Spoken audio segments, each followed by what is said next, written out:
If you'd like to make your NFL games a little more interesting, you've come to the right place. It's the Even Money Podcast with Ross Tucker and Steve Fezzik.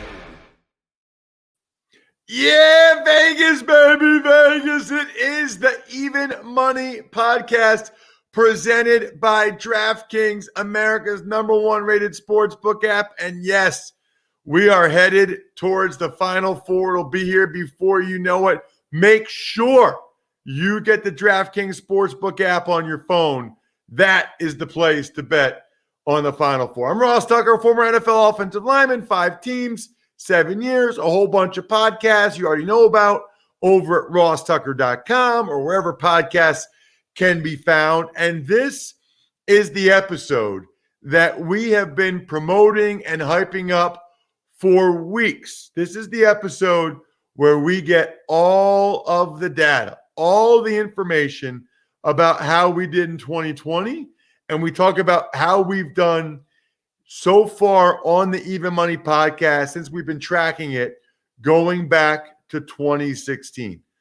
We means me and Steve Fezzik at Fezzik Sports, the only 2-time winner of the Super Bowl of professional football gambling, the Super Contest at the Westgate Casino. Make sure you follow me at Ross Tucker NFL and all of our shows at Ross Tucker Pod.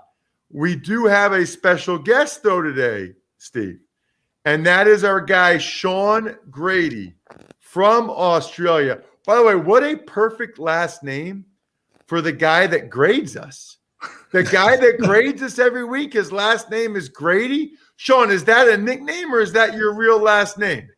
No, that's my real name. Actually, my actual nickname would be Grades as well, so it's even more appropriate. Your actual nickname is Grades? Yes, that's right. That is amazing. Speaking of amazing, Shaun, what time is it right now where you are? So we've just gone 5 a.m., so it's a nice early start to the day. 5 a.m. Wednesday, yeah. 5 a.m. Wednesday for our guy, Shaun Grady. So many of you know that the Birdman was our grader for a number of years. Wasn't able to do it this past year. Shaun stepped up in a major way, and it's just phenomenal, the data that Shaun provides to Steve and I every week. I don't think he ever got one wrong. Keeps us on our P's and Q's, keeps us honest. We're able to tell you guys how we did for the year. Now, Shaun, refresh my memory. Are you on social media anywhere if anybody ever wants to follow you or anything? No, if you want to chat anything about this, pretty much Tuckheads is the Slack channel is the only place where you can find me if you want to talk any of these results or any of the Even Money stuff. There you go. Go to page. I love it, Shaun. Shaun, you're good at this, man. You are good at it. That was the exact right answer. Patreon.com/RTmedia. That is where Shaun posts our bets every week during the season, posts our grades. It will save you guys a bunch of time. Just go to patreon.com/RTmedia, become a Tuckhead. You get all that information from Shaun every week during the season. All right. So you are the dad. By the way, what shirt are you wearing there? Is that rugby? This is rugby league. So this is the Parramatta Eels. So this is my team, mine and my son's team and my dad's. So we've had a good start to the season. We're 2-0 to start the year. Hoping to break we have the longest premiership drought in the rugby league. So I was 1 year old last time we won. So I'm probably ready for another year of disappointment, to be honest. What's the name of the team again, Shaun? So this is the Parramatta Eels. What's the name of the town? Parramatta. It's in Sydney. Ah, okay. So it's one of the Sydney teams. Yeah, one of the 6 rugby league teams in Sydney. Yeah, even though I'm a couple of hours north of Sydney and Newcastle. So wait a minute. How many rugby league teams are there? So there's 16 rugby league teams, and then there's another 16 odd Aussie rules teams, about 5 rugby union teams, and another 10 soccer teams. Probably the 4 main codes. Yeah. Okay, but if there's 16 rugby league teams and 6 of them are on Sydney? Yes, it's a very, very crowded market. It used to be even worse till 20 years ago. They had to merge a few. But yeah, it's very, very Sydney-centric. Just like the Aussie Rules is very, very Melbourne-centric. Oh, they'd have even more teams based in Melbourne for that league. Interesting. Now, is there when I was there, I went to a Waratahs game, the Taz. Are they the most popular in Sydney? Oh, no. Rugby union's probably, you'd say it's probably the least popular now these days. It's on a bit of a downward spiral. In Sydney, in New South Wales, rugby league's definitely the most popular of the sports, whereas in Victoria and South Australia, it's Aussie Rules will be what they follow. Interesting. Okay. All right, so let's dive into this. You got all kinds of tabs, all kinds of – is everybody in Australia like you, like a spreadsheet wizard, or is that just you? No, I'm just one of those people who just gets excited and just gets a little bit carried away with it. I think when I started doing some of these gradings, 3 years ago, it was pretty simple. And then, you add a few nice colors, make things automatically calculate some results for you, and then I just get carried away. It helps. It's kind of what I do for work as well. I do some Excel teaching, so it all just fits in. Got it. Okay, so then let's get to tab 1 is the season summary. And as much as anything else, Shaun, I guess Steve and I just want our listeners to get some of your takeaways from what we did for the year, because I see we both finished up 7 units for the year. However, my ROI was 3%, Steve's was 4%, and my strike rate was 49%. So what that means is I got more wrong than I got right, but I got more of the 2-unit ones correct. Yeah, that's right. Which is a nice change. So I think last time we spoke on the pod, 2 years ago now, you were the other way around. You were getting those, you're wagering the wrong way around. So you were getting a lot right, but you were getting a lot of the 2 units incorrect and getting the 1 units correct as well. You've also turned around a fair bit as well with, you've got a pretty similar strike rate between your leans and your actual plays as well. So you've gotten a bit more aggressive with your betting, but kind of appropriately aggressive, even though this year was, sitting below that 50% range. Probably your biggest downfall, though, is if you have a look at those bets on the points total, just a pretty appalling year when you only hit, less than 1 in 5 of those coming off for you. Unbelievable. I'm looking at it right now, Steve. My strike rate was 18% when I bet the total, including minus 62% ROI. So if I just never bet the totals, Steve, if I just bet the lines, I would have had an awesome year. So let me ask you something, Steve. Do you look at that as just a 1-year thing? Shaun might have the data from other years, but do you look at that as just a 1-year thing and I should just keep doing what I'm doing? Or next year, should I just not bet the total because I stink at it? Normally, I would look at it as a 1-year thing. And, the reason being I think there was a blackjack book. I think it was Blackjack Attack, that they show all these guys using the same blackjack system. And the variance amongst the different guys is just tremendous. And then they explain why. Oh, well, this guy was out drinking late, the night before many of his sessions, and this guy was too conservative, etc. And at the end, they said, no, we're just kidding. They all actually just played optimally. But there's just so much variance in sports betting, and you can be fooled by the randomness. What's that movie, A Brilliant Mind, where they find the Russian code in the newspaper? There is no Russian code, but you look hard enough and you'll find it. However, Ross, I think this is a case where your numbers on totals were so much worse than sides. Maybe it's time to go ahead and drink the coffee and say, all right, let's focus more on sides. So here's a question, Shaun, because I know you focus mainly on 2020. Is that historically been the case for me, or was that just 2020? You've historically been a bit better with your picks against the line, against the spread, but so 2018 you had complete opposite this amazing year. We're just smashing unders over and over and had a great year that year. So this is sort of historically low for you and against a trend. Well, you've always been slightly better picking against the spread. Your totals, you have had some really good years, but this is, just a shocker in 2020. Yeah, I mean, you can say terrible, Shaun. You can say I stink. That is bad. The other thing, Steve, in fairness, I do get every once in a while, and I want to talk to you guys about this. Every once in a while, someone will say or point out that, well, you guys, you're not counting the minus 110 when you lose. And we're not.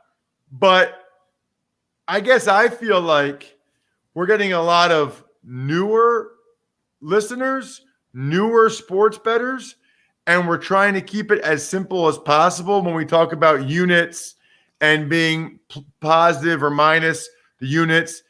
And in my mind, the more sophisticated bettors, they understand the VIG. Like they know it. You know what I mean? Like they know the deal. So if we're up 7 units, well, maybe we weren't really up 7 units because of the minus 110. Your thoughts, Steve? Yeah, and for those who want the deep dive analysis, you can go on my picks. Certainly some of the picks I give out with you, Ross, are going to be premium plays I'm giving out to my clients. I give out some other plays as well. It's all at pregame.com, and we document all my results based upon obviously paying the VIG on the plays. So if anyone wants that deep dive breakdown, head on over to pregame.com and they can see it from my numbers. Yeah, I guess my point is people know that most of these bets are minus 110, and if you lose 110. Like, I think most people know that. We're just trying to keep it simple with you, or at least people that bet a lot know that. And if you don't bet a lot, you'll figure it out. We're just trying to keep it as simple as possible, so essentially how many we got right, how many we got wrong. All right. Yeah, I think it makes sense as well for those of us in Australia as well, because we don't talk VIG. We don't do minus 110, minus 120. Everything's in the dollar amount. So, our minus 110s are $1.90. So definitely for international viewers, makes a lot more sense to be talking just units and just going straight up, yes or no with the units rather than incorporating VIG and, because, we'll talk our prices in Australia of, it's paying $1.90, not, hey, this is 110, minus 110. Oh, I didn't know that, Shaun. Explain that for people. So that's a good that's even another good reason for us to do it the way we do it. So you guys don't have minus 110, you pay 190 to win 200. So our minus 110, so we pay 1 and we get back $1.90. So generally any of our head-to-head bets on totals or lines where you're going over or under or picking at spread, you usually get odds of about $1.90, somewhere between $1.80 to sometimes up to about $1.95. They will to incorporate the VIG, but yeah, we do everything in prices. There's none of this, plus 400, minus 320. It's all what you get back for every $1 you bet. Oh, okay. Steve, what do you think of that? Yeah, it's incredibly confusing for Americans because one of the menu options when you go to a sports book is they say American pricing or they call it European pricing. And so you get used to it. They like minus 182. Oh, that's like laying $1.20. But I gotta be honest. It's like I've accidentally had the default to be the European pricing, and I'm a creature of habit. It's like Americans, we never could even grasp the metric system, which makes so much sense. It's like everything should be in factors of 100s and 1000s and 10s. I mean, a sharp 5th grader would say, obviously we got to get rid of these gallons and we got to go ahead and go to liters. There's no way that we can not make this conversion. And back in the 70s, for those younger, there's a lot of signs on the highways that would say, it's 100 kilometers, 64 miles, whatever. All the signs got changed. And Americans were just so set in their ways, we just won't change. And I don't think there'll ever be a change, and we'll be using different methods.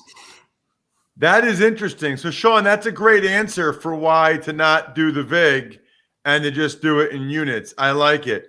All right. So we talked about bets on the line significantly outperforming bets on totals. What about by time of game? Yeah, so I broke it down as well. So I was a little bit liberal with what was prime time versus non-prime time. So if it wasn't Sunday or Sunday afternoon football, because I mean we had some pretty crazy times this season with some Tuesday nights and different things going on with COVID. But basically we looked at prime time as anything almost standalone versus the Sundays or the Sunday afternoons. And there was actually, a pretty decent difference in strike rate. So in your accuracy, so you went up from non-prime time games, you were sitting below 50%, 48% accuracy, up to 52%. And Steve jumped by 5% as well when he went from 53% for non-prime time, and it jumped right up to 58%. Oh, you have to remove things like the some of the two-team teasers because they went across time zones for the game. So this was, again, another departure from a couple of years ago when particularly 2018, you had a really bad year on primetime games on Thursday nights. It was really struggling with you had a much lower I remember that strike rate on the Thursday nights, where it seems to have reversed this year. Possibly it's because there's a bit more of a sample size because we had some of those games moving into Tuesdays and standalones, and we didn't have quite as many just Sunday and Sunday afternoon games, so there was more of a chance to get it right. I'm not sure. I'm not sure if you got any ideas on that, Steve, why that would be a difference. Some of the primetime games this year were the COVID games where there was a big disruption in schedules and teams had, big time advantages. And so maybe we interpreted those correctly as having edges on what we're considering to be primetime games. I'm always cautious, though, any small sample and drawing conclusions. I think oftentimes it's just random noise. How big does the sample have to be, Steve, for it to not be a small sample? Literally thousands, not hundreds, thousands of games. So, in fact, people come to me all the time and they're like, I'm like the greatest handicapper in the world. I'm 65 and 35. And I tell them, meaningless. Because if you have 100 people flipping coins, one or two of them supposed to win 65%. So you have a survivor bias where the people do lousy just disappear, but one guy that does great suddenly becomes, the superstar. The bottom line is it's much more statistically significant if I have a guy pick 1,000 games and go 53% than a guy who goes ahead and goes 65 and 35, even though that seems crazy. It's just not very predictive. Yeah, the more we look at the years, they all sort of, the more years I've put together, you find it sort of does not make a difference. There's just they stand out in separate years, but like Steve said, they sort of regress to the mean together. Like it's not really that different. It's just, sometimes it highlights in one year, but as Steve was saying, it's very, even though we're talking about there's 5 seasons of data, in reality, 5 seasons of 250 odd games isn't a huge sample size at all. So, especially when it's the opposite of what we did in 2018. It's interesting you keep talking about 2018 and not 2019 when I killed it, Shaun. You keep going back to 2018 when I stunk. 2018's I've got very good data on that one. That was a memorable year. Probably for the wrong reasons, though. I'm just so used to you killing it each year that, when things go wrong, it just stands out. How about this? My 2018, Steve, that's the only one. I was speaking of sample size. 1, 2, 3, 5 years, 2 people, right? So we've got 10 years of data, right? 5 times 2. My 2018 is the only one of the 10 that was in the red. I was down 9 units. Other than that, up 5 in 2016, so not great. Up 38 2017, amazing. Down 9 2018. Up 26 2019. Up 7. I'm like a roller coaster, whereas Steve, you're a lot smoother.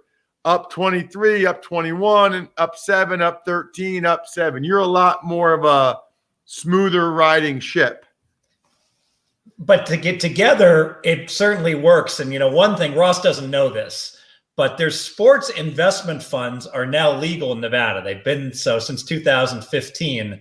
One day it would be interesting if we went ahead and had the Tuckerzik Sports Investment Fund, where Ross and I just put our heads together and we made investments and actually had a fund and money. We could have our own money or other investors and saw how the fund would go. The one problem with that is it can really spoil a great relationship when you actually put your hard dollars down and someone makes a bad call on a game and then it winds up costing the fund money. I found that when I've done this with people in the past formally, it can strain relationships.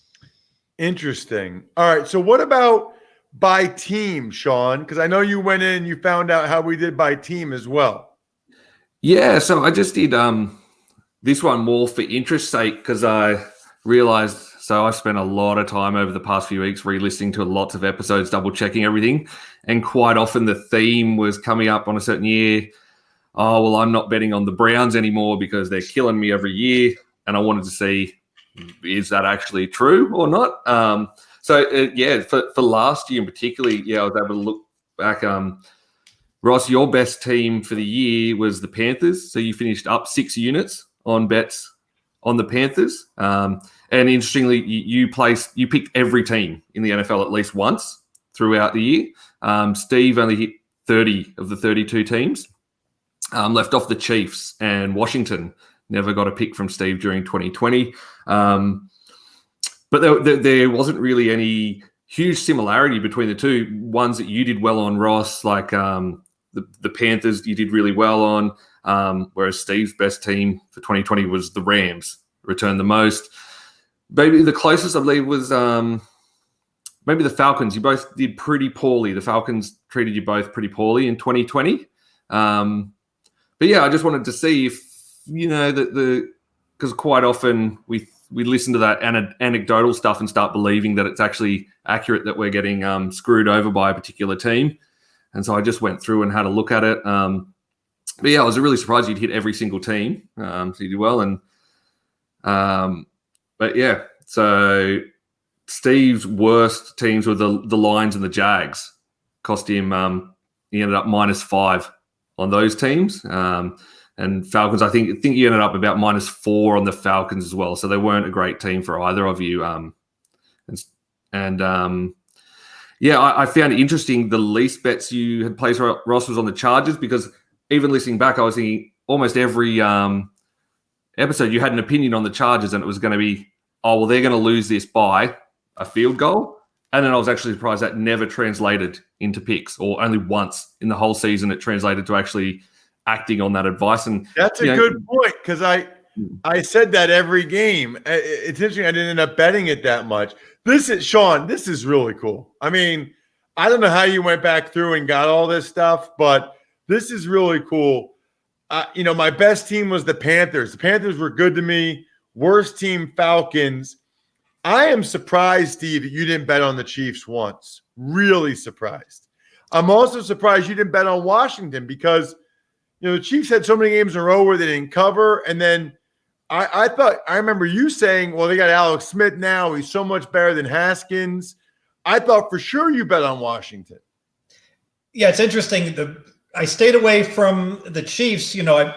I certainly picked them to win the Super Bowl the year they did win. And I was high on the Chiefs, but I was like, the point spread tax has just gotten to this team this year. And so I was correct to stay off of them as they went through, that horrible run of 9 straight games without covering. When it comes to the Washington football team, it's an example where I liked Alex Smith. I didn't know if he was fully recovered, but I absolutely hate the organization. So sometimes you just say you have an organizational bias that says, I can't bet on this Washington team. They do so many the organization does so many things wrong. I want to avoid them. Just like I don't want to bet against New England because they do so many things right. Will you take anything away from this, Steve, for next year? From, the Lions and Jags being bad for you, the Rams being good for you, or not at all? One thing that I will take away is that historically you can make money betting on bad teams in the right spots. I wonder if I've taken that too far. It's like, I make fun of the Lions. I talk about Jacksonville being the paycheck town where players go there to get their money and to, enjoy the weather.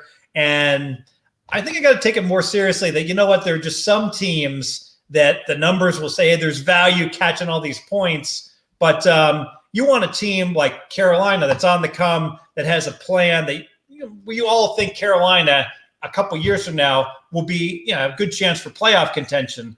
I don't think any of us is bullish at all about the Lions, going forward next year or 10 years from now. And I've often said, if you're a bad team in a city like Detroit, how are you going to attract free agents? You want to get Ross Tucker to block for you? Hey, he'll block for $3.5 million in LA.